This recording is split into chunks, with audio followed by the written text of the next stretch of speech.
So it's kind of dramatic to think about when the world ends.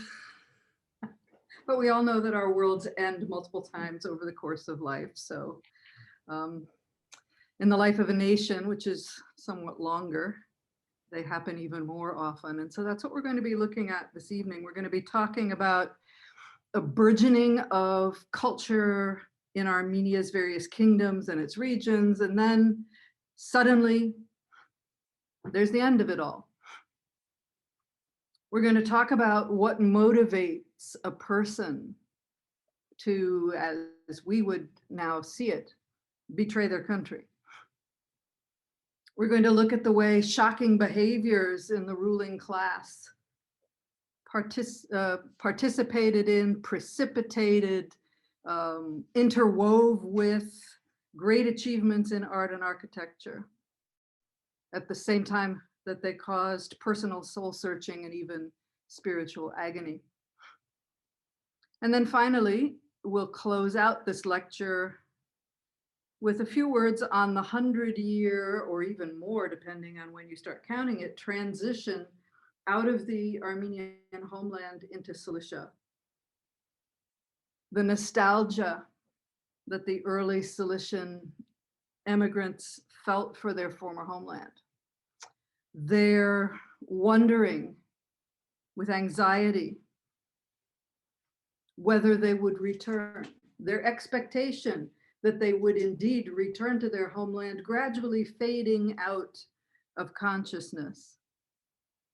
And they're wondering, is it really over? How do we know when it's over? And then gradually, as we'd see if we choose to do a Cilician series, the moments when people did know that in fact it was over, and that the place and the culture and the times and the stories for which they felt such love and closeness actually no longer existed. So the second half of the 10th century and the first couple of decades of the 11th coincided with an extraordinary, major burgeoning of culture and spirituality in the kingdom of Armenia, the Bagratid kingdom, and in the Arjunid kingdom, the kingdom of Vaspuragan, and in the kingdom of Syunik.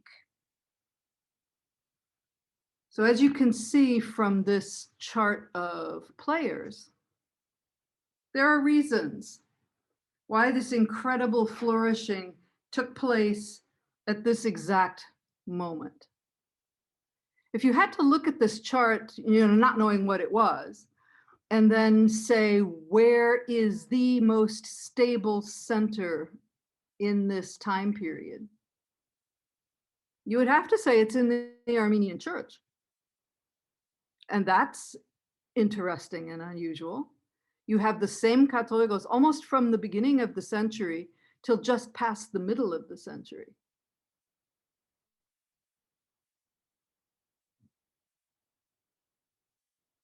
The next most stable center is the Byzantine Patriarchate, which again, for the same time period, has 3 heads of the Byzantine Church.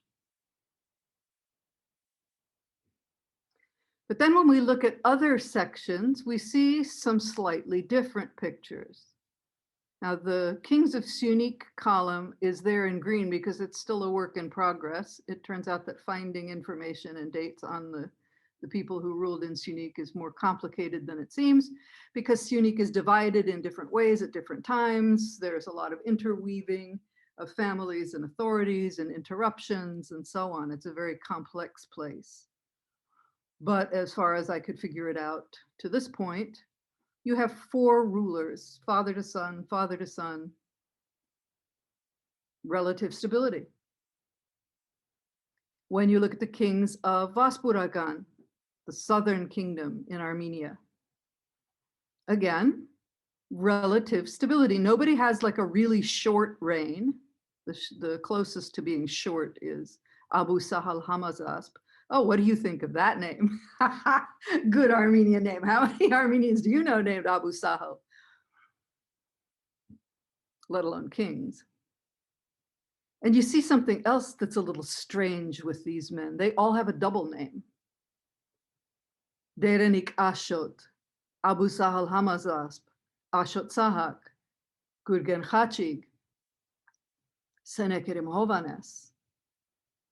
Huh. Interesting. Makes you kind of wonder what was going on in the family, who they're trying to please by giving people double names. Anyway, the kings of Armenia, Bagratid kings. Slightly less stable, but not bad, again. So the places where there is the most unrest, I didn't even bother to put the Islamic State on this chart because it's in much too much complexity of disarray in this time period. And just the fact that it's not there on the chart gives you one reason to say, oh yeah, well, in this time period, it would be easier to have a cultural renaissance. When you look at the Byzantine emperors, things are none too stable there.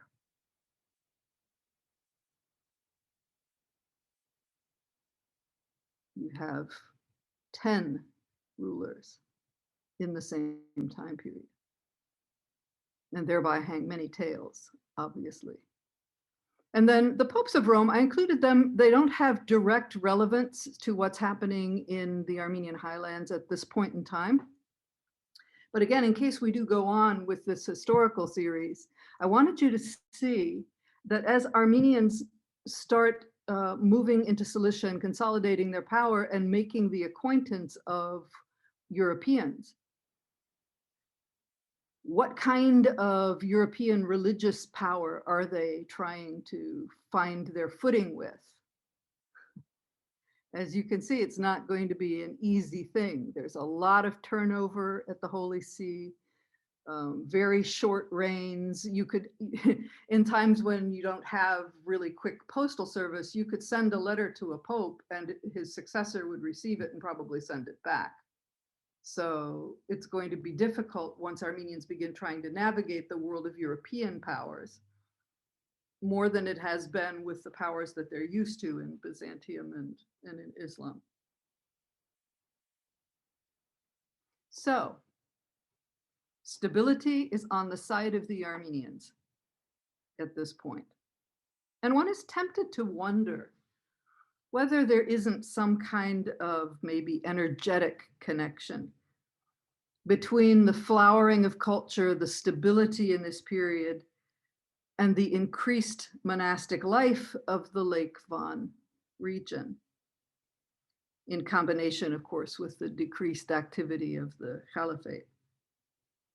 What is it that comes together in this time period, other than the stability, that causes this outpouring of cultural excellence?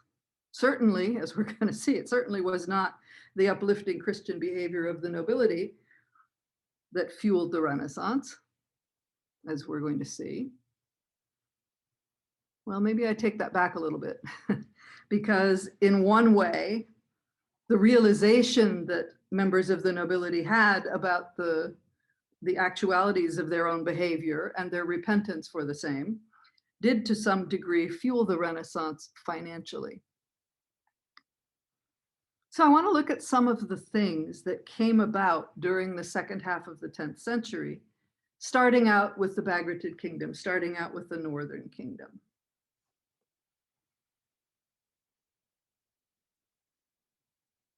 Under King Ashot III, whom you see there at the top of the chart in the Kings of Armenia column,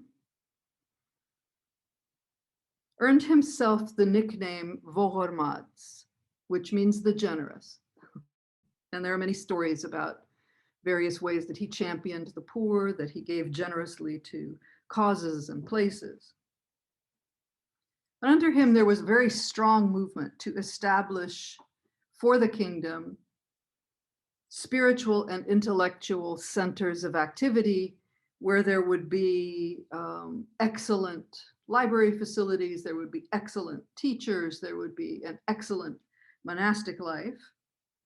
And his wife, Ashot III's wife, Khosrov Anush, founded 2 monasteries on the opposite sides of a ravine that lay within this orange area that you can see on the map.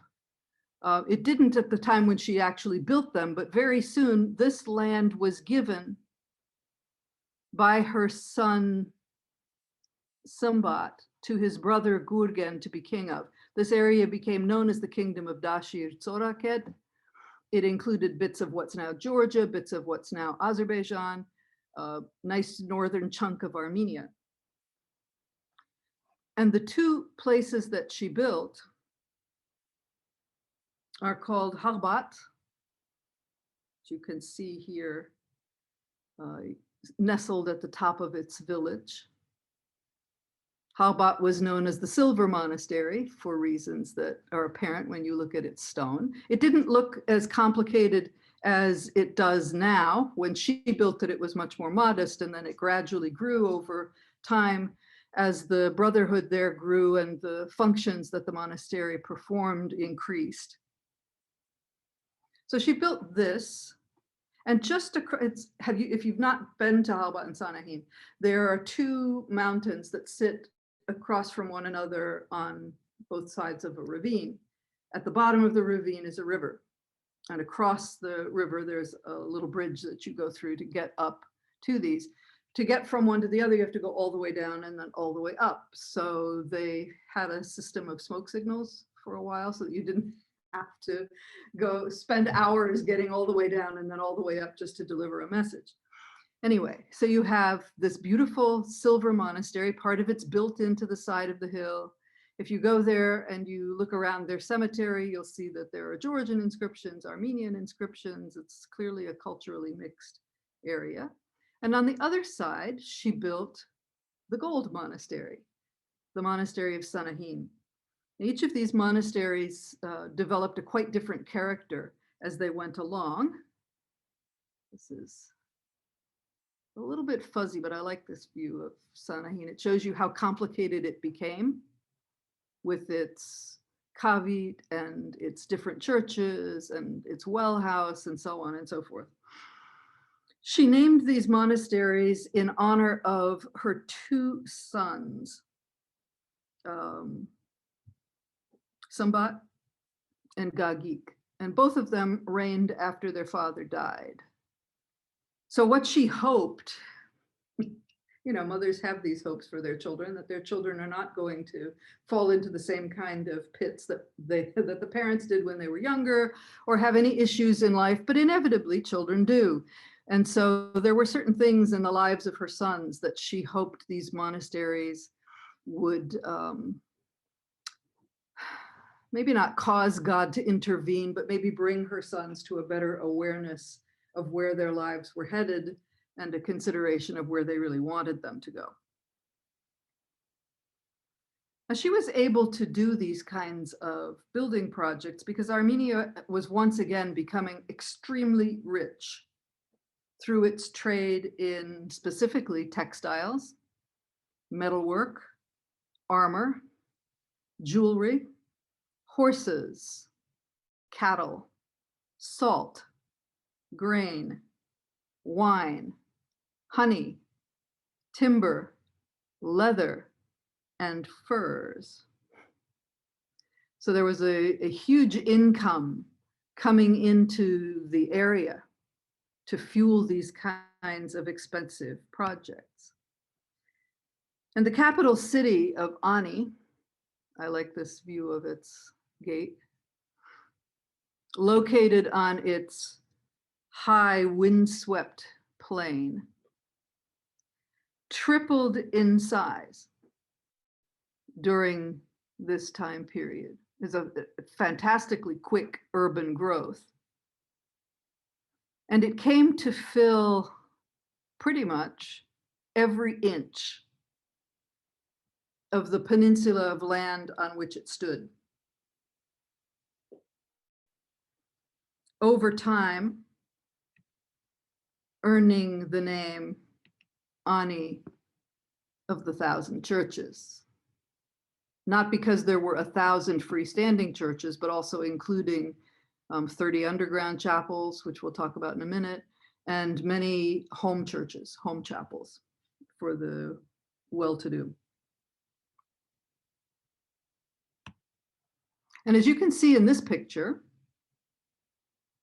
Ani grew an entire underground city, as well as the above ground city, using caves that were found outside the walled area, like the ones that you can see towards the right of the picture here, and inside the walled area as well.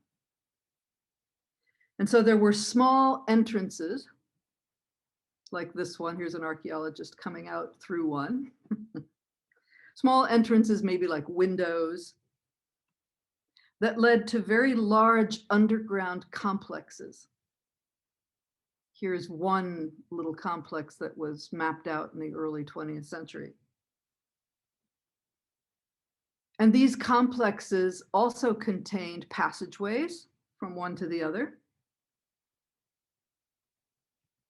Some of them big enough to be roads, and you could carry loads of goods along this. There are storerooms down there, there are dwellings. There was even a post office. And there was more than one of these too.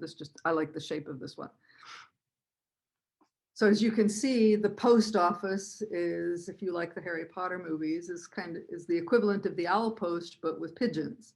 So you have the roosts of the various pigeons who could be called out, sent on a messaging mission, and then they would return to their little space.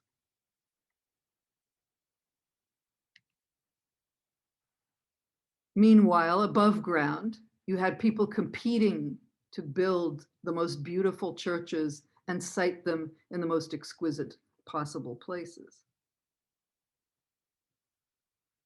And Ashot III and Khosrow Vanusha's daughter-in-law, Kataranide, the wife of their younger son, Gagik,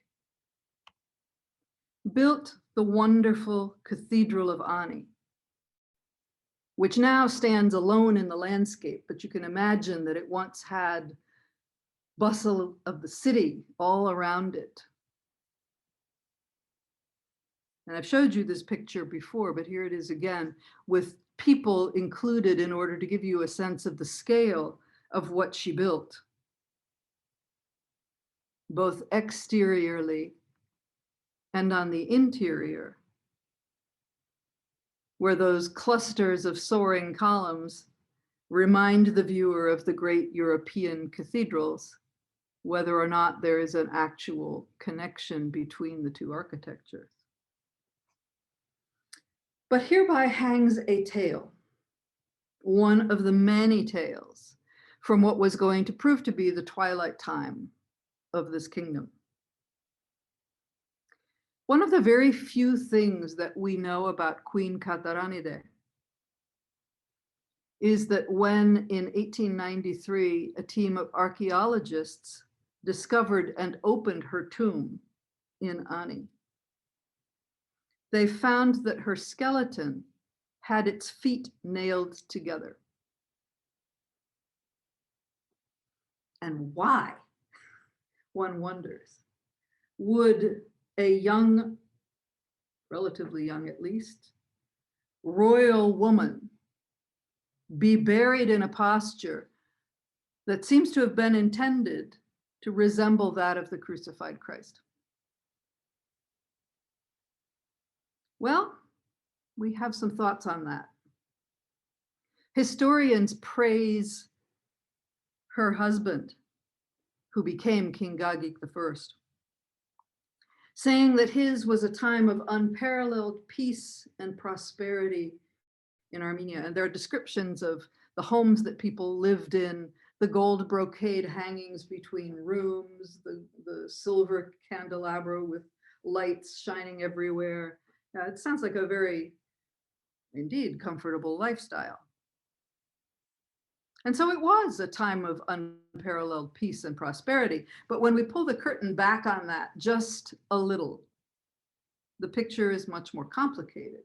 Yes, it is a prosperous time, but there are also wars, not just wars against external enemies, but against allies, against members of Gagik's own clan. Not everyone, it seems, was on board with his reign, no matter how prosperous it may have been. And there was a devastating earthquake whose aftershocks lasted for months. People are continually having to run out into the street lest the building collapse on them. So the times are hardly tranquil. Prosperous, yes. Comfortable in the physical and economic sense, yes. But not exactly peaceful. But is this enough to cause a queen to be buried with her feet nailed together? These are just kind of the normal things that happen on a windswept plateau in Anatolia in a tribal culture. But there's more than this to the story. Gagik's older brother, who reigned before him, was an exemplary king. Sambat, ruler of the universe, was his official title.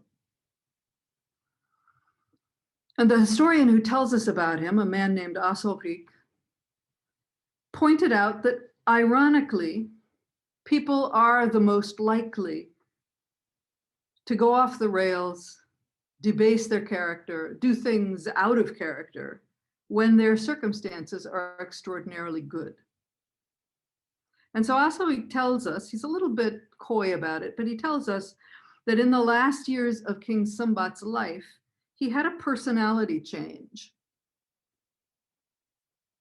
For one thing, he broke a treaty with a friend, which he would never have done in his earlier years. He betrayed a trust. Okay. Maybe you can think, well, all right, the circumstances called for this kind of behavior. But then, without a trial, he had a mentally ill man burned alive because he suspected that the man had set fire to a royal warehouse. The case was never proved. Obviously, there was never a trial with it. And when the man was dead, this is bad enough, right? When the man was dead, the furious king would not allow him to be buried, but threw his charred remains to the dogs outside the city wall. This is ferocity. And it was a horrific injustice in the eyes of Sambat's people. They didn't know what had happened to their king, what had come over him. And then he married his sister's daughter. And both the church and the state authorities were beyond horrified. And no one had any trouble at all interpreting her death shortly thereafter as a divine judgment.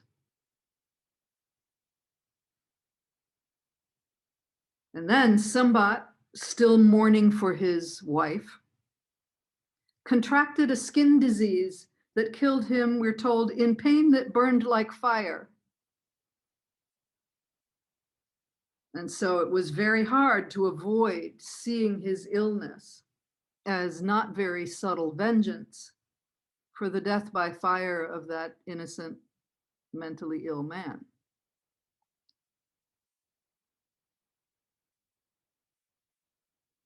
Just before his death, Sambat had laid the foundation of this cathedral. Kataranide completed it. Now that might cause a queen to be buried with her feet nailed together in intercession for her brother-in-law. But there's more. Rumors began to spread that Gagik, who became king immediately upon his brother's death, had had a hand in his brother's death. Otherwise, why did he hold his own coronation the very day that his brother died, rather than waiting the 40 days for the period of mourning to elapse? And then, of course, another rumor started to spread. Sambat wasn't really dead. Sambat was alive inside his mausoleum, left there to die by his heartless brother. There was a woman in the city who had seen him in a dream, interred but living, and of course the news of that spread all over very quickly. And so Gagik found himself faced with no choice but to exhume his brother's remains. His brother was indeed quite dead, and display the remains in order to quell the rumors that Sambat was still alive and slowly perishing. Was there any truth to this? Did Gagik actually have a part in his brother's death, or in the other unfortunate events that had marred his brother's very illustrious reign? The historian Asorik here goes very cryptic, and he hints that there was a shadow over Gagik's otherwise stellar accomplishments. Alas, the historian says, for that one evil thing that obstructed the flow of my history's praise of him. And then he doesn't tell us what that one thing was. But whatever it was, Kataranide knew about her husband's one evil thing. She knew all that there was to know about her brother-in-law's death. She knew about his precipitous moral decline. This is inside a small family. It's hard to keep these things quiet. And so in that knowledge, she decided to build this cathedral, and she also had a dream in which an angel urged her to actually do this, not to leave the church unbuilt. And her favorite architect, the one who had helped her with Halbad and Sanahin, the architect Turdat, recently returned from a reconstruction job that he did in Constantinople, helped her to finish this cathedral. The great chandelier, crystal and bronze chandelier that Sambat had ordered from India for the cathedral, she made sure that it hung as he would have wanted it. She adorned it with a full set of sumptuous gold altar vessels, gold embroidered textiles, which you can imagine hanging from the walls here and being worn by the clergy, and twinkling star-like lamps, we're told. So you can imagine if the cupola on the top of this were closed in and it was a night service, how beautiful this space would be, this towering space. In an addition to the inscription that commemorates her completion of the cathedral in the year 1000, the Katolikos of the day, Sarkis I, instructed the clergy to offer prayers in her memory every year during the season of Transfiguration. So that addition was made once she had died. She died in 1012, around 8 years before her husband. So she carried the secret of whatever that one evil thing had been with her to the grave. And it's very fortunate that she did not live to watch two of her sons weaken their father's kingdom by civil war against one another. She did not live to know that one of them would actually give Ani to Byzantium, putting an end to his own kingdom. But we'll come back to that. I'm getting a little ahead of myself. Syunik also enjoyed a period of building and renovation and growth as a renewed spirituality demanded more and better space. Everyone is familiar with the monastery at Datev. It began in the 10th century when, this is a sweet story, Bishop Hovannes of Syunik when he was just a little guy, a little boy, fled an abusive situation at home, came to the monastery, asked for admission and refuge, and was granted it. Went through the school there and grew up to become the Bishop of Syunik. And so out of gratitude for the reception that he had found as a needy child at Datev, he made it a priority to renovate the monastery from the ground up. And it took him 11 years.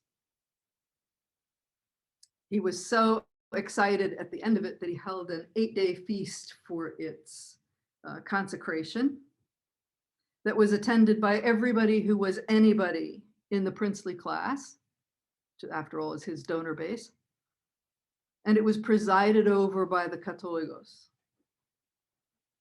And in this brand new facility, again, this is bigger than what he built. This brand new facility attracted a brotherhood of over 500 members. And so the monastery increased in size in the early 11th century with gifts made by Queen Shahantucht of Syunik. She also built the monastery of Vorodnavank in the year 1000, the same year that Kataranide finished her cathedral.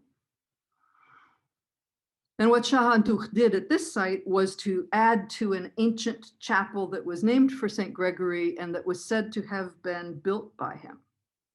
And then later, her son Sevada added to this complex of buildings, which also began attracting a brotherhood, creating the future home of one of the 14th century's most illustrious Armenian Vartabeds, Hovhannes Vorodnetsy, who was the teacher of Gregory of Datev. So with the increase of building comes also an increase of intellectual activity, a concentration of spiritual aspiration and endeavor. Now, last time we noted the efflorescence of churches and monasteries around Lake Van in the Ardzruni kingdom of Vaspuragan. So it's kind of comforting to know that Gregory of Narek, who lived in this monastery, sorry, the old pictures tend to be a little grainy, died before the events that I am about to describe. And then just as a little footnote, this is what Narek looked like in the early 20th century. This is what it looks like now. This is the village of Yanishlik. As you can see, the monastery is not there. It was completely destroyed in the 1950s and was replaced by the mosque that you can see in the background. You can see the Muazzin Tower. So, Gregory missed this. And it's almost as though God spared him the knowledge of it. Toward the end of Gregory's life, a new phenomenon was appearing on the world scene. The Seljuk Turks, recently converted to Islam, were beginning what was going to be their vast sweep across the steppes. It's going to carry them through Persia to Anatolia, as you can see the whole of that yellow section. As it carries them through Persia to Anatolia, almost to the gates of Constantinople, it carried them across Armenia as well. And their eventual empire would be a major player, not just in the fate of the Armenian kingdoms, and as you can see of the Byzantine Empire, which is ultimately going to be reduced to that little red area. But they also had an effect on the Cilician kingdom. Again, this is a preview. You can see how the Cilician kingdom, Cilician Armenia, which is right at the end of the Mediterranean Sea, remains as a kind of island in a completely Turkish and other Islamic world. In that small Cilician kingdom region, Armenians would reestablish themselves after the effective loss of their homeland's governance to this new power. Actually, it's more complicated than that. The Armenian highlands became very fragmented. The population and the monastic centers continued to try and hold the culture and the faith together, developing along the way a very different kind of life than Armenians in Cilicia. So obviously there are no Armenian kingdoms here.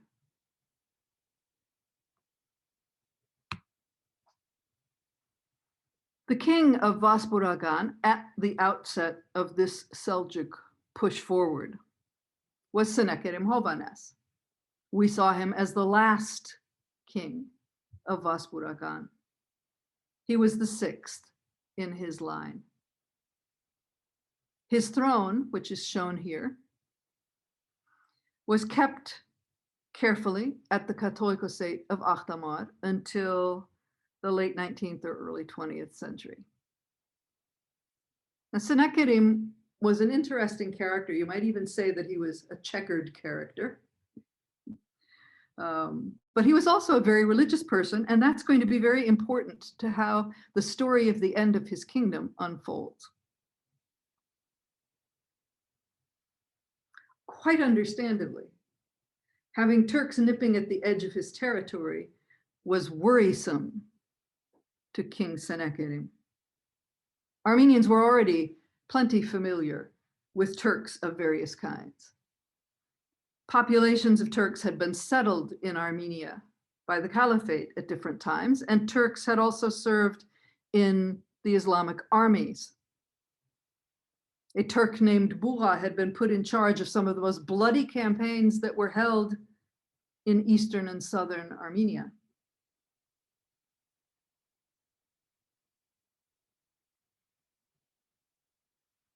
And although it may not have been very significant to anyone outside the immediate family at this moment, again, we're opening a little parenthesis, it was historically going to be very significant indeed that in this little time period, a prince named Vasak Pahlavuni was killed by the Turks, becoming a martyr.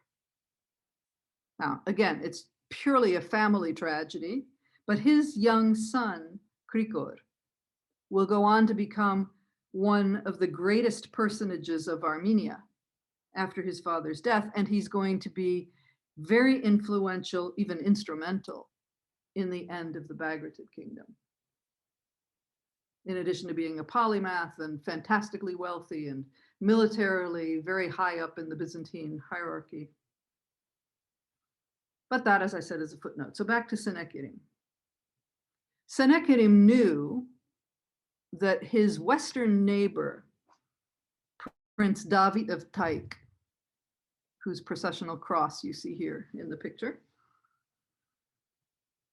in order to obtain military help from the Byzantines during his lifetime, had agreed that the Byzantine emperor would inherit his territory when he died.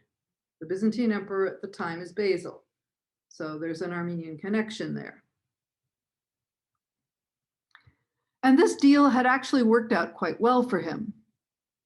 So Senekerim, thinking about the probable future of his kingdom with Turks at the edge of it, sent his own son, also named David, to Constantinople to kind of feel things out and see whether he could work out a similar deal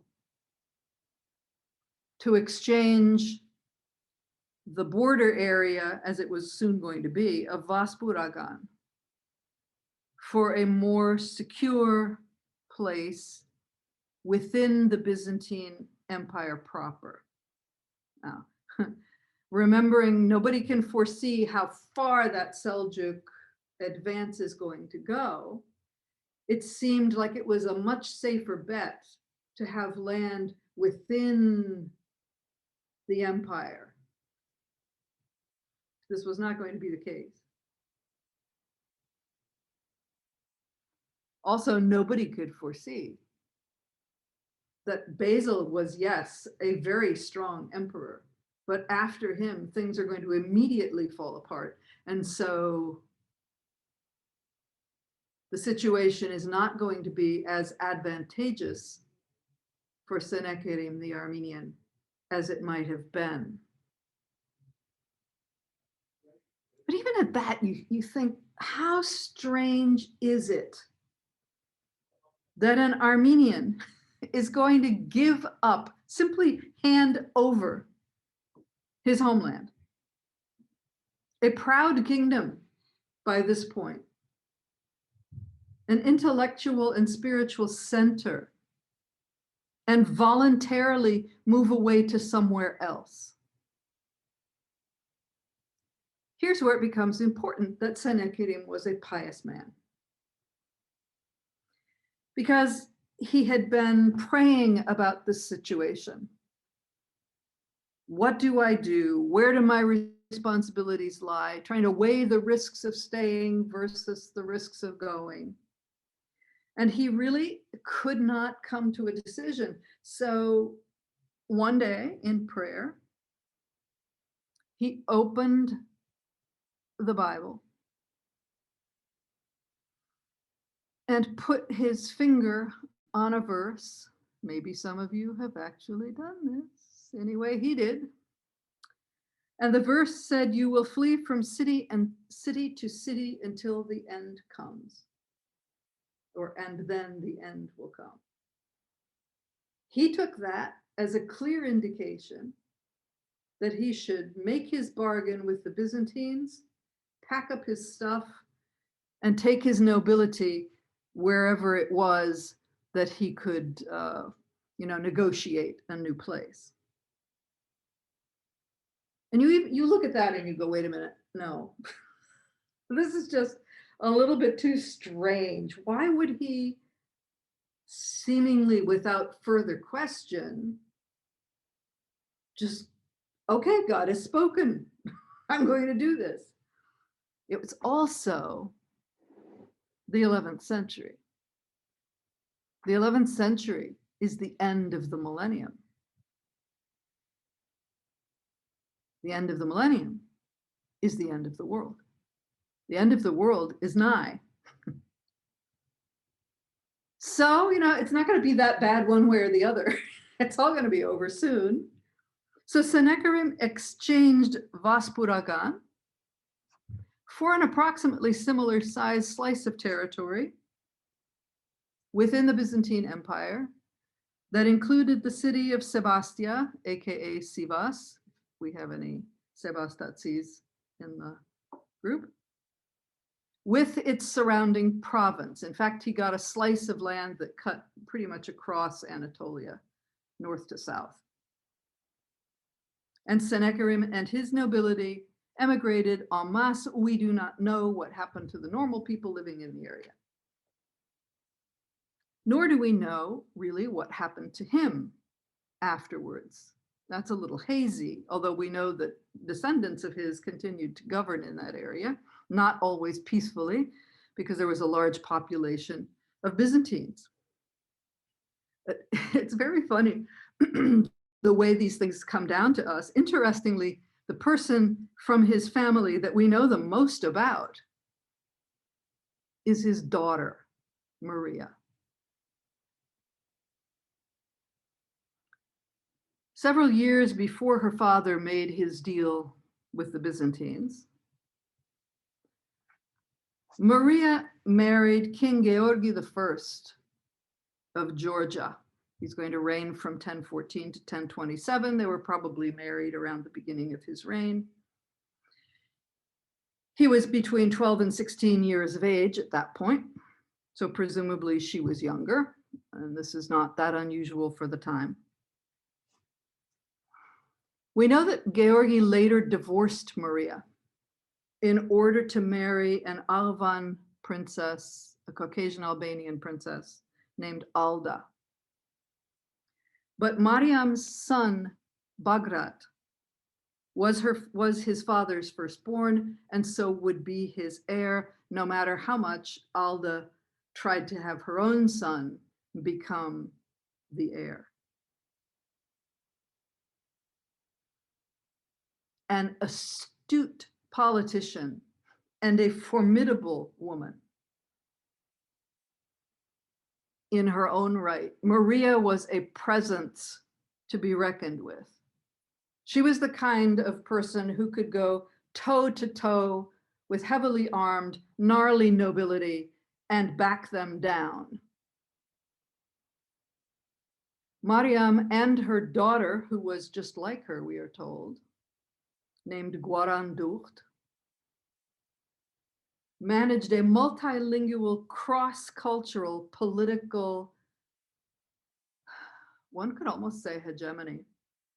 They wheeled and dealed all across this very multicultural region from Constantinople eastward.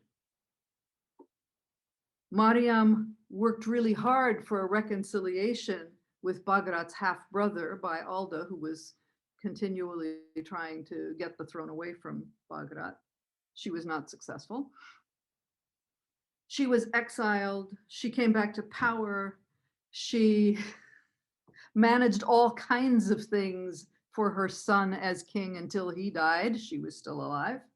And she generally led a life that you'd have to say, if I didn't know it was true, I would think I saw it in a movie.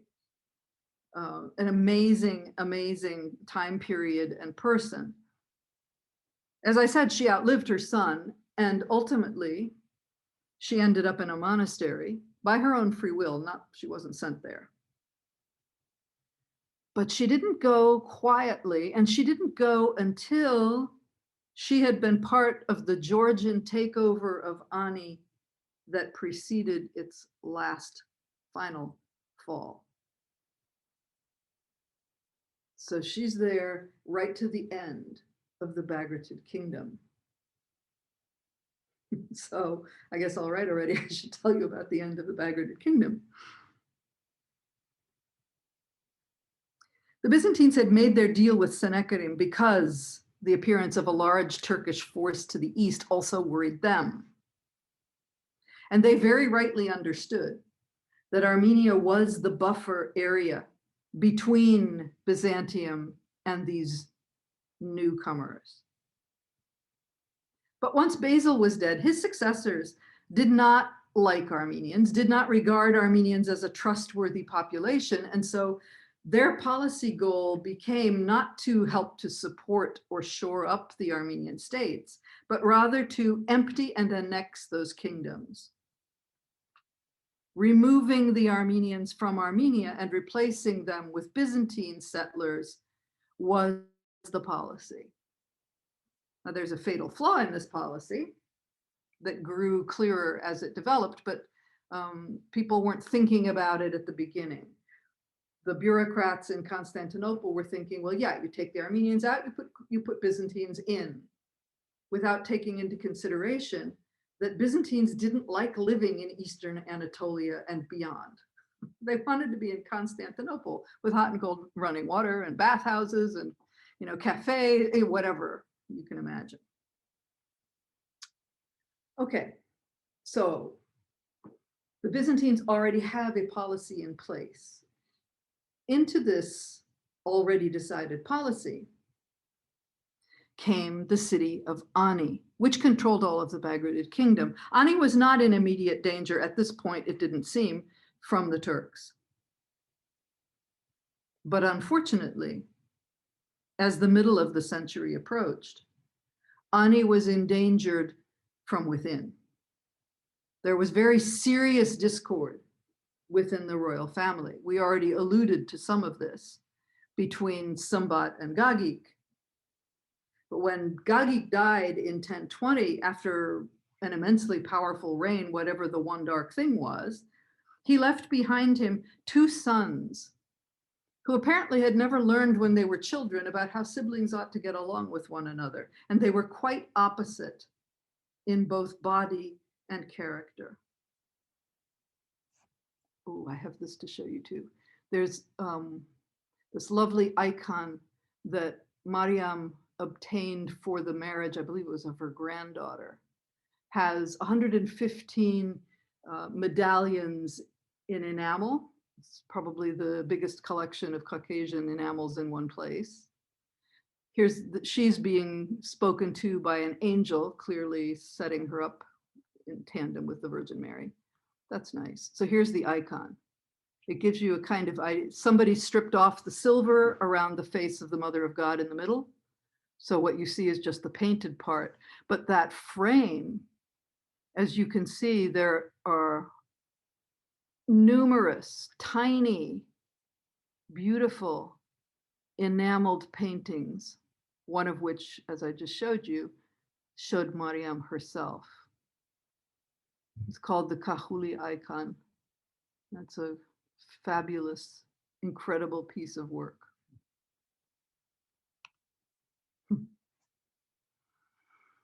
So the oldest son of Gagik is Hovhannes Sambat.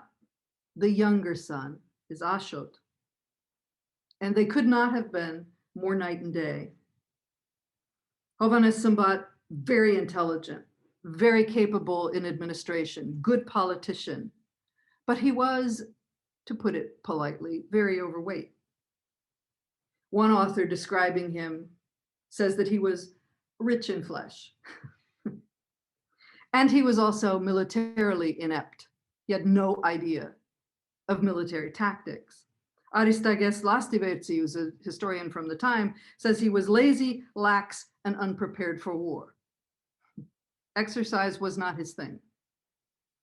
Another less kindly person says that this was how he had to mount his horse. They had to breed a special horse that was able to carry his weight. And then they had to use a winch to get him on his horse when the occasion demanded that he be mounted, standing still, to review troops or whatever. So his succession to the throne alienated his younger brother Ashot, who was his exact opposite. So if Hovhannes is overweight and unfit, Ashot is a physically fit specimen, charismatic, militarily capable, lacking utterly administrative skill and diplomatic intelligence. So it's like if you've been able to somehow glue the two of them together, it might have been an extraordinary time. But when Hovhannes Sambat took the throne, Ashot refused to recognize his brother's rule, withdrew from the capital to the countryside, taking a lot of the military with him, trying to stage coup against his brother, and a civil war between the two began. Ultimately, they did what they could have done from the beginning, which was to divide the kingdom between them.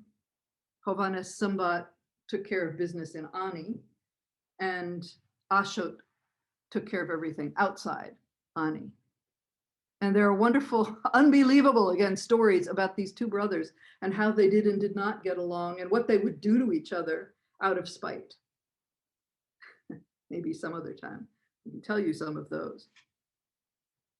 But obviously, this is a precarious situation to have a civil war between the two men who are at the head of the state. And the arbiter of this situation is going to be the Catholicos of the time. We saw his as the sole name on the chart, Catholicos Petros. And unlike other Catholicoses, he has no patronymic, he has no place name, he's just Petros. But he did have prestige, lots and lots of prestige, and his prestige earned him a nickname. So the story goes like this, how he got to be so prestigious. I don't think he planned it at all. In 1022, the year that the two brothers became kings, he, the Katoigos, was at Trebizond on the Black Sea, a resort area with beautiful forests, plentiful monasteries, extraordinary scenery. And Petros was there not just because he wanted to have a vacation, but because the Byzantine emperor was spending the winter there. And Petros, if he knew anything, knew how to network. So he made sure that he was there at Epiphany, as it is for the Byzantines. For us, it would just be Nativity. The baptism of Christ was celebrated with the blessing of the waters, because there's a huge crowd. It's not going to be possible to do this in a church, at the river Mashka outside Trebizond. And Katolikos Petros was invited to participate in the service, to bless the waters according to the Armenian tradition. The Byzantine bishops who were present would bless it in their own way. And according to Las Diversi, who is from the time period, this is what happened. When the patriarch, meaning Petros, poured the dominical oil on the water, sparkles of light suddenly danced on the water. Everyone present saw them and they glorified God, and our faith, meaning the Armenian faith, was elevated. So apparently when the Byzantines poured their oil on, things were cloudy. The sun came out when Petros did his blessing. Soon, however, these sparkles of light were elevated into a regular, oh no, don't tell me this is not going to, yes, it has to. No, yes, there it is. Okay. Into a miracle. The historian Vartan tells us light shone forth from the patriarch's hand when he poured the oil into the water, to the astonishment of all who witnessed this. And then it becomes a bigger miracle. Samuel Anetsi, writing a century later, says, the Lord Petros stopped the river for an hour by a miracle of the Holy Cross in the presence of the Emperor Basil. And you would think that's good enough, but no. The Cilician historian Sumbat even later says, a great fire appeared above the waters, and the water was held still for a time. You see how things are kind of picking up as we go? Then even later, the historian Giragos writes, when the Holy Patriarch Petros prayed, the water turned back, and a great light arose which outshone the light of the sun. And there we have it, the name by which Petros Katolikos has been known ever since, Petros the river turner, Petros Kedatars. He would become one of the most controversial of Armenia's Katolikoses, and the controversy over him continues until now. For one thing, he had a prodigious taste for luxury goods. And so there's this fantastic story that when he went to see the emperor showed him great respect by having him sit next to him on a silver filigree throne. When the interview was over, the Katolikos got up and walked out, and his deacons picked up the throne and began to carry it out with him. And the emperor protests, no, the throne stays here. And the deacons replied with a perfectly straight face, anything our Katolikos has touched partakes of the sacredness of his person, and therefore becomes the property of the Armenian church. Well, the emperor wasn't going to argue about it and make a stink over it. And so the throne went. This is not the throne. This was the only silver filigree throne picture that I could find. And there were other controversial things about his life as well. But it was he, with his prestige, who brokered an agreement between Hovhannes Sumbat and Ashot to split the kingdom. It was also, he pointed out to Ashot, very clear that Hovhannes Sumbat was not going to have kids. And so when Hovhannes Sumbat died, which he obviously would because he was so heavy, then it would be Ashot's moment naturally to step into the position.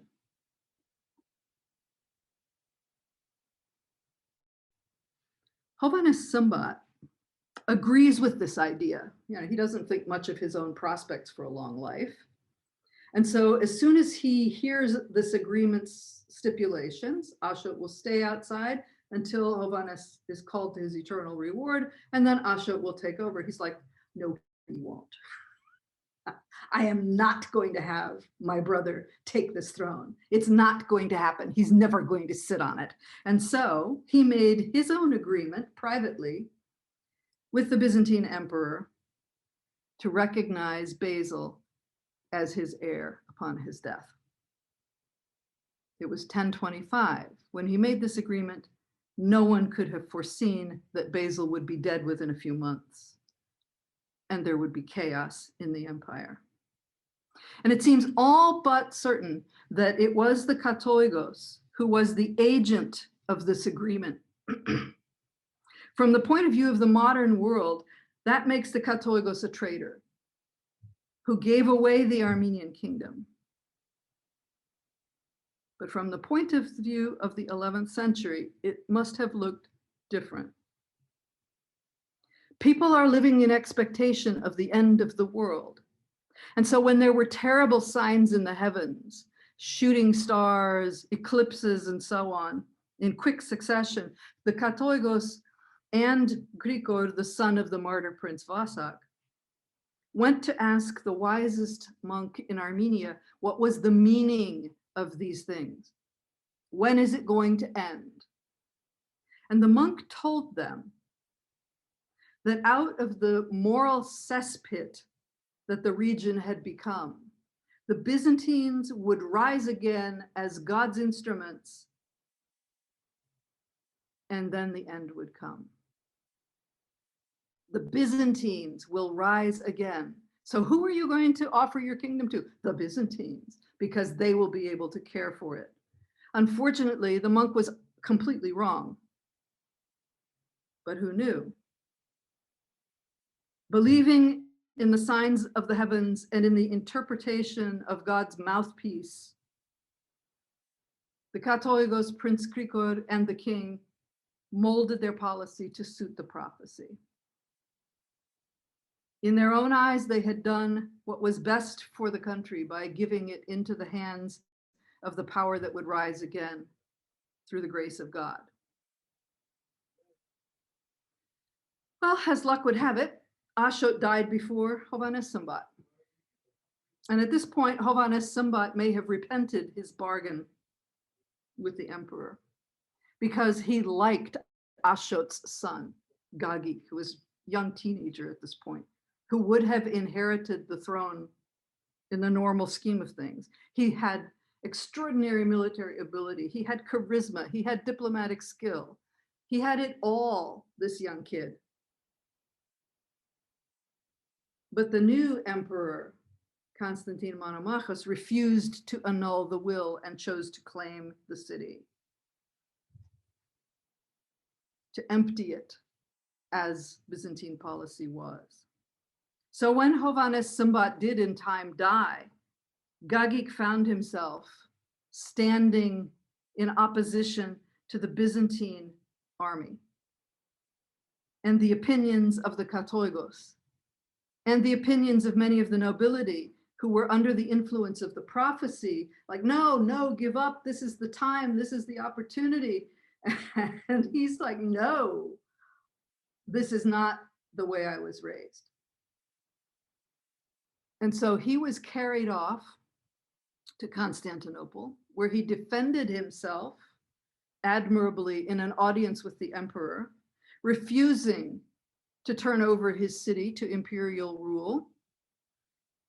And in the end, of course, the keys of Ani somehow reached the hands of the emperor. The emperor dismissed Gagik, a sign of how unimportant the empire considered the opposition of a teenager. The emperor did kind of throw him a bone and give him some land around Malatya. But sending Gagik away was not a wise move. He spent the remainder of his life, which spanned the reign of 8 more emperors, harassing Byzantine populations in the border areas near Ani. Katolikos Petros was imprisoned for his part in this, rather ungrateful of the emperor. Religious business in Armenia had to be carried out by his nephew. Things are in a very confused state. And so other landowning nobility also made independent deals with the empire. Krikor Pahlavuni, the one who went with Katolikos Petros to the prophet, who already held a title anyway from the Byzantine emperor, traded his lands in Armenia for Mesopotamia, where he became duke. Well, unfortunately, the Byzantines never did succeed in controlling Armenia. They did not have a resurgence. And even with incentives, it proved impossible to persuade Byzantine settlers to move into the frontier. The taxes that the empire chose to place on any Armenians who remained were unreasonable and caused huge discontent. The Katolikos who succeeded Petros was imprisoned and forced under strenuous pressure to accept the Council of Chalcedon, but more importantly, to turn over his Catholicosal treasury to the Byzantine Patriarch because Armenia was now Byzantine. He refused to do this. Armenian churches were sacked and taxed. Numerous Byzantine bishops were installed in Armenian populated areas. In 1069, an order by the Synod of Constantinople caused the burning of all Syriac and Armenian sacramental books. And later edicts would determine that if a Byzantine Christian married an Armenian or other heretic, they should be separated forcibly and punished. Byzantines who ate with Armenians, Muslims or Jews, should be excommunicated. Obviously, this is a very low point in Armeno-Byzantine relations, and it was a very bad moment to choose to have this kind of acrimonious relationship. So it's really, really extraordinary that in this very stressful period, Armenians sent bishops here. Does this look familiar? You can see there's a lot of volcanic rock. This is Iceland. The mission to Iceland of bishops Petros, Stepanos, and Abraham is mentioned in Icelandic histories. It's also mentioned that they were opposed by the Roman bishop of Iceland, I just like the picture, because they were too popular, being less strict than he was. In other words, while Ani is falling, while chaos is taking over the region, while Armenians are leaving in droves, they're still carrying their faith and their art to the far reaches of the globe. This page, if we didn't know better, we would think had been produced in one of the Armenian kingdoms. According to its colophon, it was produced by the scribe Hovannes in Iceland in 1053.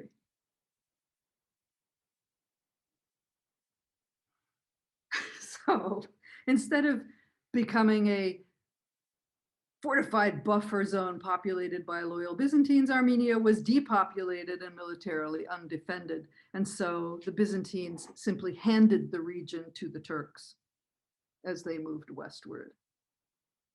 And in 1064, a huge expedition against Ani took 50,000 people prisoner. So all throughout this very volatile and chaotic period, Armenians are on the move, seeking peaceful place, seeking better opportunities, making huge decisions about whether or not to keep their faith, their language, their name, their customs, making decisions about where to go and where to live, where to find populations of Armenians who are already settled and maybe open to increasing their numbers.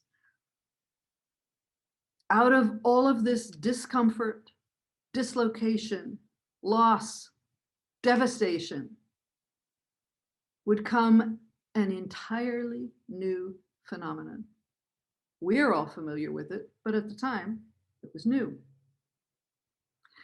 The phenomenon of significant numbers of Armenians, perhaps a majority of the Armenian population, living outside the Armenian highlands.